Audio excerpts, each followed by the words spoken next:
(3단계) 명상하며 먹갈기. 먹을 갈며 마음의 편안함을 느껴봅시다.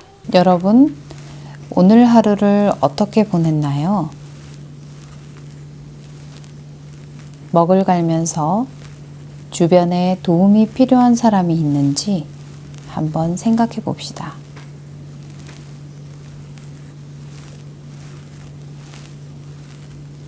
그리고 그 상대방의 상황과 처지, 마음을 깊이 이해해 봅시다.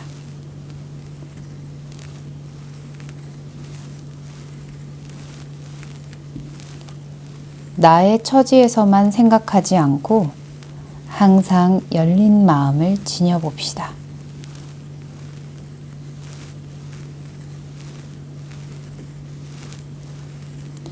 상대방을 진심으로 존중하는 마음을 가져봅시다.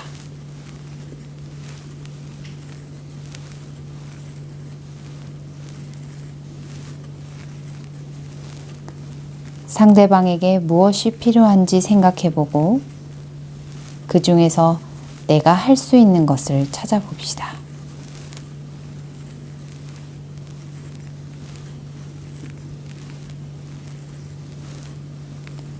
상대방을 어떻게 도울지 깊이 생각한 뒤 계획을 세우고 준비해 봅시다.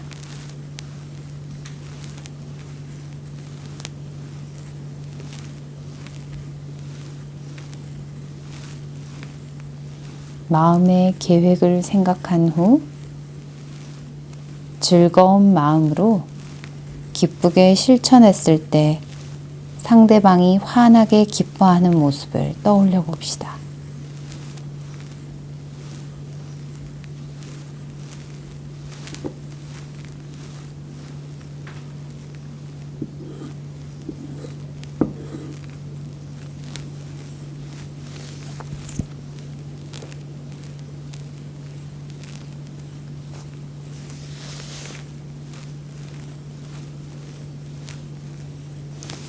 이황 선생님은 조선시대의 유학자입니다.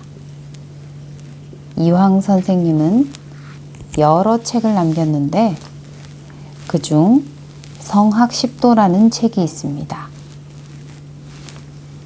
성학십도는 성인이 되기 위한 학문의 내용을 10개의 그림으로 만든 책이죠. 그중 10번째 그림은 숙흥야매잠도라고 하는데 이 그림에는 아침 일찍 일어나서 밤에 잠들 때까지 자신의 몸가짐을 바르게 하는 여러 교훈이 담겨 있습니다. 먹을 갈고 선생님의 이야기를 들으면서 자신의 몸가짐에 대해 한번 생각해 봅시다.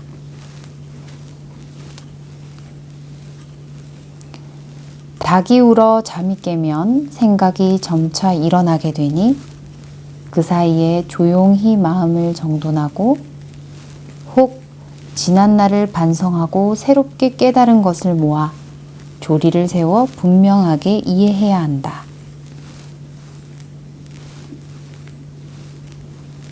근본이 세워지면 일찍 일어나 세수하고 머리 빗고 옷을 갖추어 입고 단정히 앉아 몸을 가다듬는다. 마음을 끌어모아 밝은 햇살처럼 해야 한다. 몸을 엄숙하고 가지런히 정돈하고 마음을 비우고 밝고 고요하기를 한결같이 한다.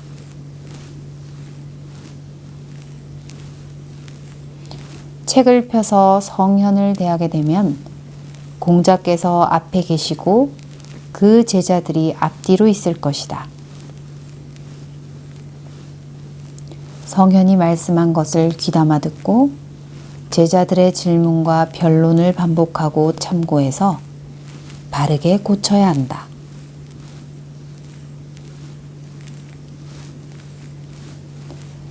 일에 대응할 때는 실천으로 증명해야 한다. 밝은 명령은 빛나는 것이니 항상 눈은 그곳에 있어야 한다. 나는 예전과 같이 마음을 고요하게 하고 정신을 모아 사사로운 생각을 멈추게 한다.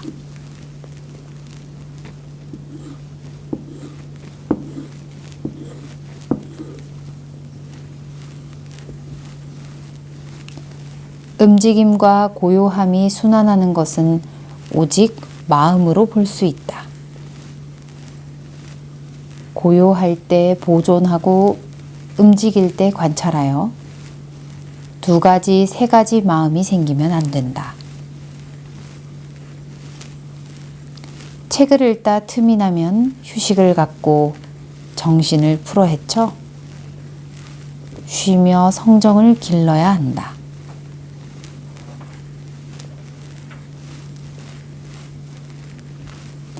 해가 저물면 피곤해진다. 나쁜 기운이 들어오기 쉬우므로 몸과 마음을 가다듬고 정신을 맑게 이끌어야 한다.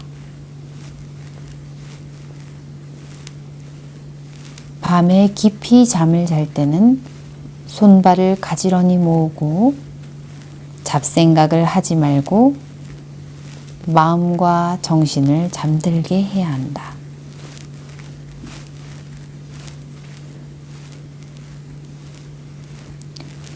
밤의 기운으로서 잘 기르면 정이 곧 원으로 돌아간다. 이것을 항상 생각하고 마음에 두어 밤낮으로 힘써야 한다.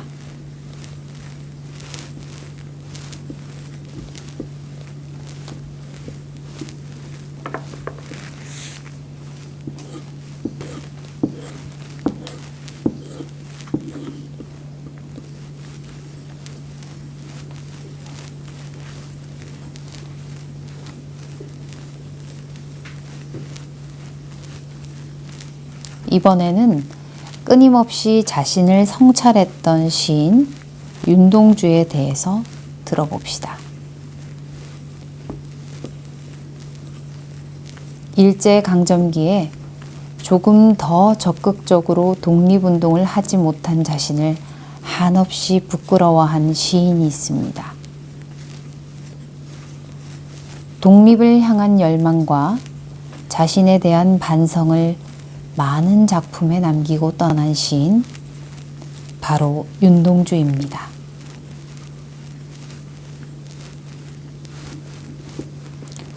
윤동주는 암담한 시대를 살아가는 사람으로서 겪어야 했던 정신적 고뇌와 아픔을 고백하며 스스로 반성하는 마음을 시로써 표현했습니다.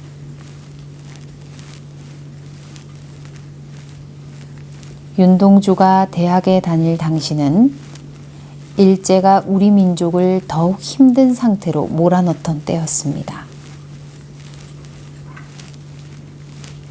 그래서 윤동주는 더 깊이 고뇌할 수밖에 없었습니다. 그는 민족이 처한 처참하고 힘든 현실에 처절하게 몸부림치는 과정을 겪으며 자신의 시 세계를 만들어 갔습니다.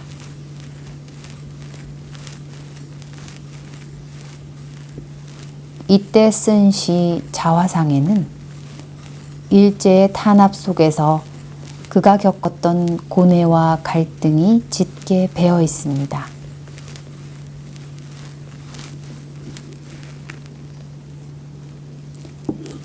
윤동주가 대학 졸업반이 되던 1941년, 그는 그동안 수없이 자신을 돌아보며 고민한 내용을 담아 시를 쓰기 시작했습니다.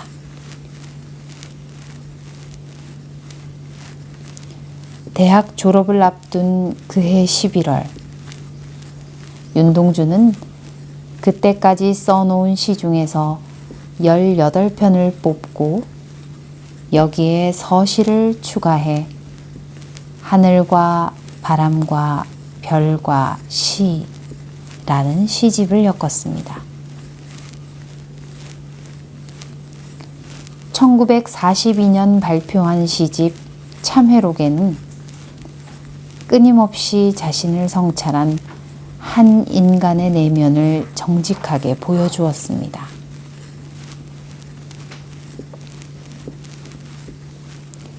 윤동주는 시인으로서 독립운동에 최선을 다했지만 이에 만족하지 않고 시를 쓸 수 없는 그 순간까지 끊임없이 자신을 돌아보았습니다.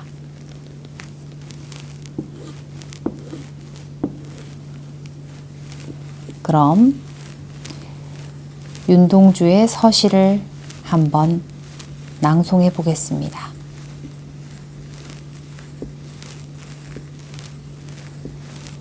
죽는 날까지 하늘을 우러러 한 점 부끄럼이 없기를. 잎새에 이는 바람에도 나는 괴로워했다.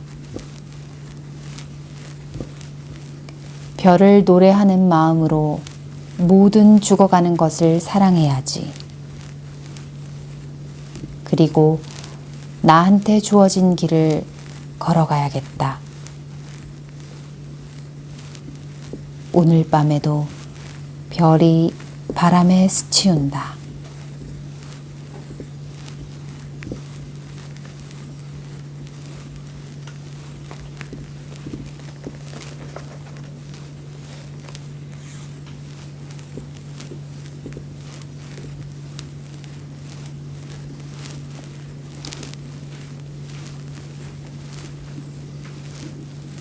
이번에는 그림책 이야기를 한번 해보도록 합시다.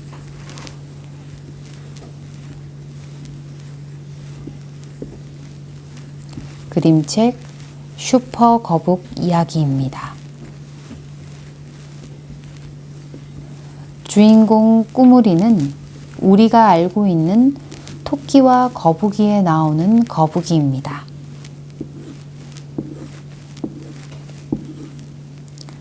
토끼에게 느리다고 놀림을 받던 꾸물이는 토끼에게 달리기 시합을 제안했습니다. 달리기가 빠른 토끼는 꾸물이를 저 멀리 따돌리고 나무 그늘 아래에서 잠이 들었습니다. 토끼가 잠든 사이 꾸물이는 포기하지 않고 끝까지 달려 결국 토끼를 이겼습니다.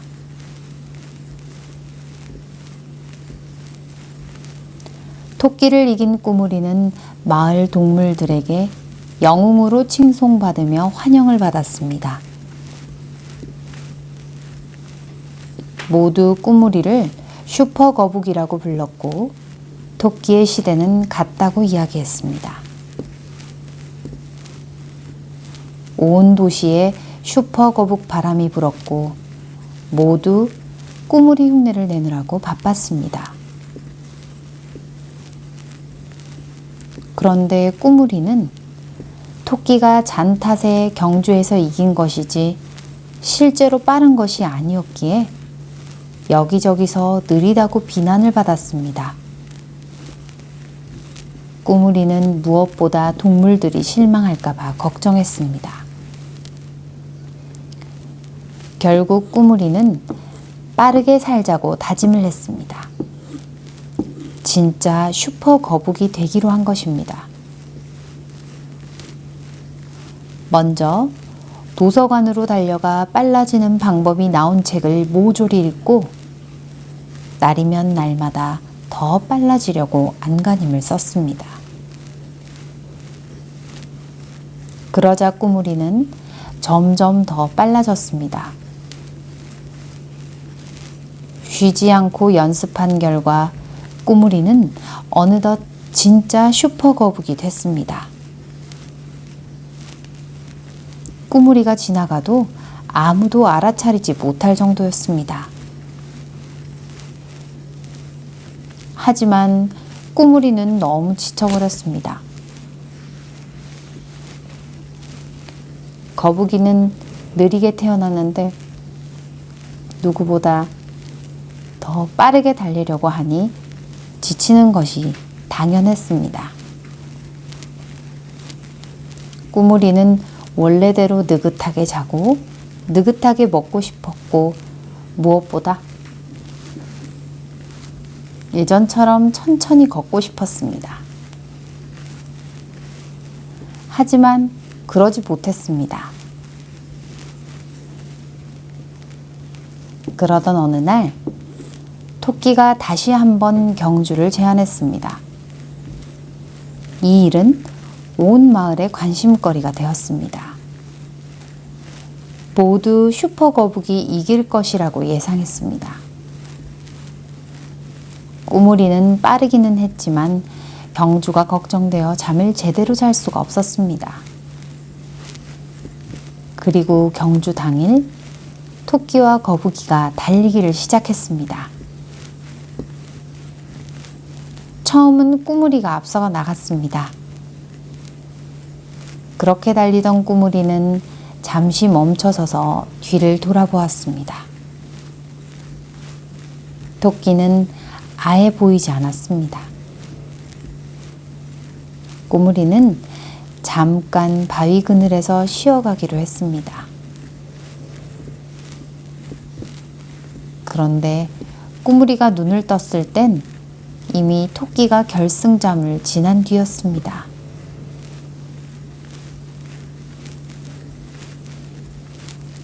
경주에서 진 꾸물이는 어떻게 되었을까? 바로 보통의 거북이처럼 느리게 생활하며 살게 되었습니다. 이제 누구의 눈치도 보지 않고 자기가 태어난 대로 느림을 받아들이고 느림을 즐기면서 살게 된 것입니다.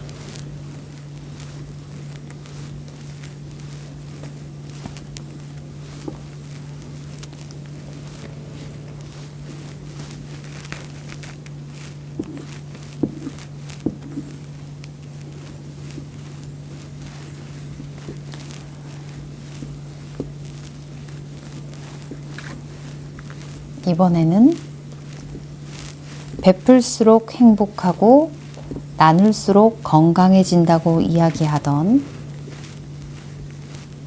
빈자의 어머니로 불리는 테레사 수녀의 이야기를 한번 들어보도록 하겠습니다. 테레사 수녀는 나누고 봉사하는 삶을 살며 사람들에게 나눔과 봉사의 의미를 깨우쳐주고 1979년 노벨 평화상을 받기도 했습니다.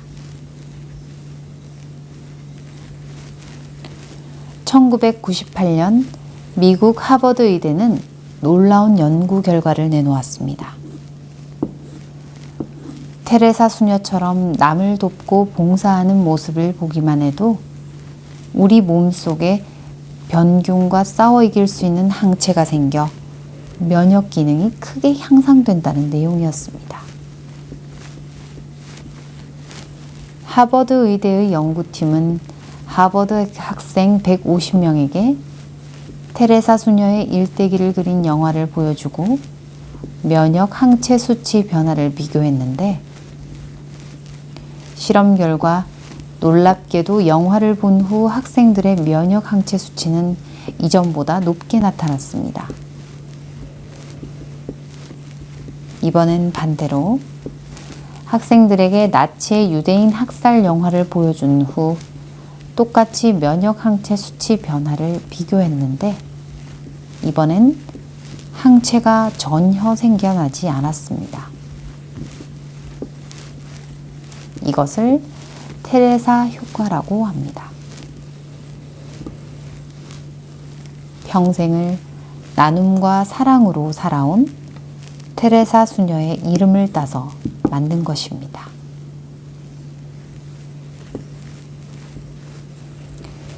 미국 스탠퍼드대 의대 연구팀에서도 이와 비슷한 연구 결과를 발표했습니다.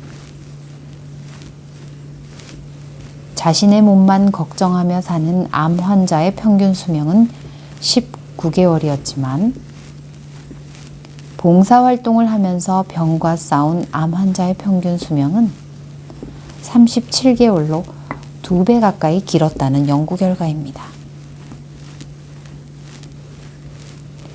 남을 도우면서 삶의 보람을 다시금 느끼게 되고 자연스레 암세포를 이겨낼 수 있는 항체가 생겨난 것이죠.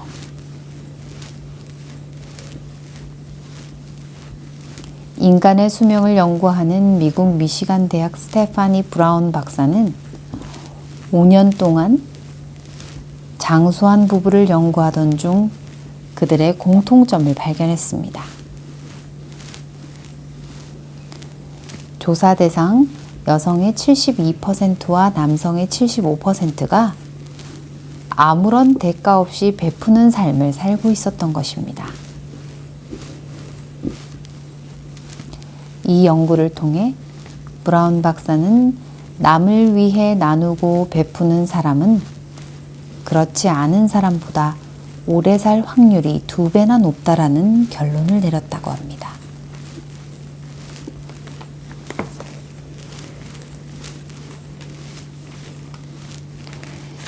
자, 이제 여러분들이 갈았던 먹이 적당한 농도인지를 확인해 보도록 하겠습니다.